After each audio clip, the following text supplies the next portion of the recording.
네, 안녕하셨습니까. 역사로 돌아보는 김 선생의 뉴스 현장. 오늘 다뤄볼 공간은 세운상가군 공중보행로가 되겠습니다. 종묘 앞에 있는 세운상가로부터 남산 방향으로 1km 이상의 바로 이런 주상복합의 건물이 쭉 이어져 있는데요.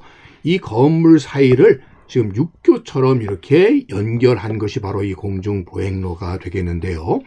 2022년에 건설이 되었던 이 공중보행로의 철거를 둘러싼 논란에 바로 이 뉴스 현장을 여러분들과 함께 해보도록 하겠습니다.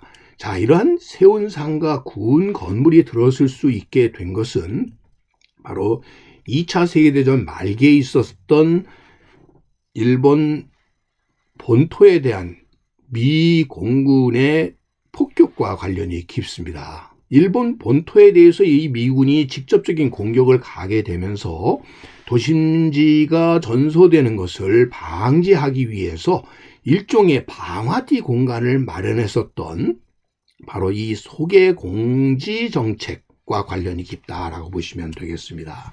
1945년 3월 10일 날 바로 이런 동경에 대한 대대적인 공습이 이루어졌었고요. 이 공습이라고 하는 것은 융단 폭격의 형태를 띠다 보니까 이 도심 전체가 화재에 빠지게 되었고, 보시는 것처럼 이렇게 동경 전체가 초토화되는 계기가 되었었던 것이죠.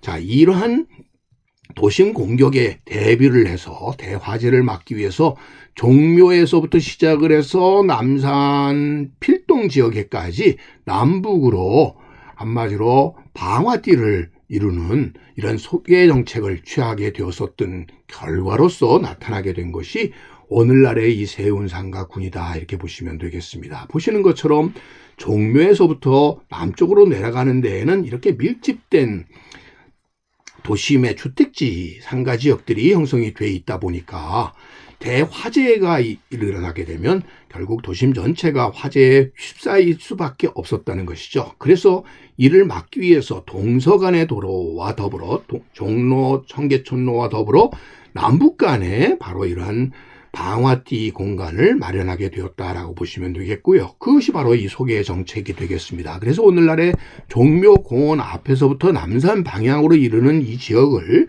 빈 땅으로 두었다, 이런 얘기가 되겠습니다. 그래서 등장하게 되는 것이 바로 소개 도로의 건설이 되겠으니 기존의 도로 외에 소개 도로를 만들게 되었던 것이죠. 그 중에 대표적인 것이 바로 종묘에서부터 필동까지 이르는 지역이 되겠고요. 바로 이곳에 세운상가군이 형성이 되게 됐다라고 보시면 되겠습니다. 그러다 보니까 해방이 되고 난 뒤에 이 빈 땅에 피난민촌들이 들어서게 되면서 밀집 지역으로 바뀌게 되었고, 그래서 종묘 앞에부터 퇴교로 구간 소개도로에 2,000채가 넘는 무허가 판자촌들이 가득 들어서게 되었었던 것이고, 이를 개선하기 위해서 1966년도에 대대적인 이 지역에 대한 소개도로상의 무허가 주택들의 철거가 이루어지게 되면서 이곳에 상가 건설이 시작이 되었다라고 보시면 되겠습니다. 그래서 보시는 것과 같이 종묘 앞에 이런 세운상가 군의 건물들이 들어서게 되었다. 소개 도로 위에 세워지게 되어서 1968년에 세운상가의 준공과 더불어 이렇게 주상복합의 건물들이 남북으로 남산까지 쭉 이어질 수 있게 되었다고 보시면 되겠습니다. 그런 의미에서 이를 설계했었던 박수군 건축가에 의해서 무려 1km에 달하는 거대한 중상복합 건물 벨트가 형성이 되게 되었던 것이고요. 그 중에서 세운상가는 우리나라에서 가장 오래된 주상복합 건물이 되겠습니다. 원래부터 이 박수군 건축가에 의해서 공중보행로를 만들어서 종로에서 남산까지 연결하고자 했었지만 이를 실현하지 못했던 것을 박원순 전 시장이 도시재생 사업의 일환으로 이를 실현하게 되었다라고 보시면 되겠습니다. 그래서 이렇게 남북으로 이어져 있는 이런 상가, 주상 건물들을 연결하는 이런 육교를 만들게 되었다라고 생각을 하시면 되겠습니다. 보시는 것과 같이 쭉 남북으로 이어져 있는, 일직선으로 이어져 있는 곳에 결국 이 현대, 세운, 청계, 대림, 삼풍, 풍전, 신성, 진양 상가 등이 쭉 이어질 수 있게 되었었던 것이 바로 이 선에 이어져 있었던 것이 바로 세운산과 군이 되겠고요. 이래서 남북으로 북한산으로부터 남산에 이어지는 이런 하나의 일직선상의 산과 군을 형성할 수 있게 되었던 것이고, 이래서 이 공중보행로 사업은 1단계가 이렇게 진행이 되었었던 것이고, 이것이 성공적이다 보니까 이어서 삼풍에서부터 오늘날 이 PJ 호텔이 이어지는 곳까지 2단계의 이렇게 건설 작업들이 추진이 되게 되었다라고 보시면 되겠습니다. 지금 보시는 것처럼 그래서 상가와 상가 사이에 공중 보행로가 이렇게 건설이 되게 되었고, 이런 것들이 굉장히 긍정적인 효과가 이루어지면서 1단계에서 2단계까지 이어지게 되는 계기를 이루었다라고 보시면 되겠습니다.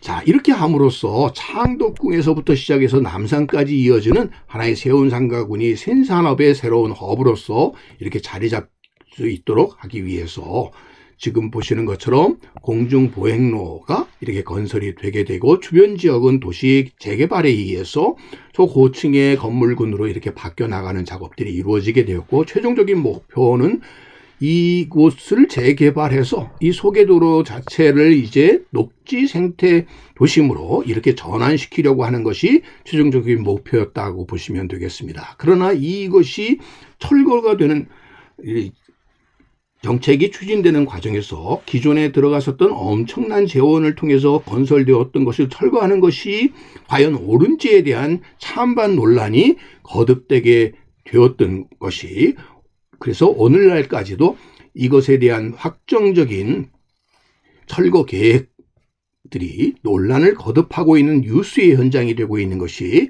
오늘날 세운상가군 공중보행로다, 이렇게 보시면 되겠습니다. 오늘 이 시간에는 오늘날 철거 논란이 거듭되고 있는 세운상가군 공중보행로의 역사에 대해서 오늘 이 시간 함께 되돌아보았습니다.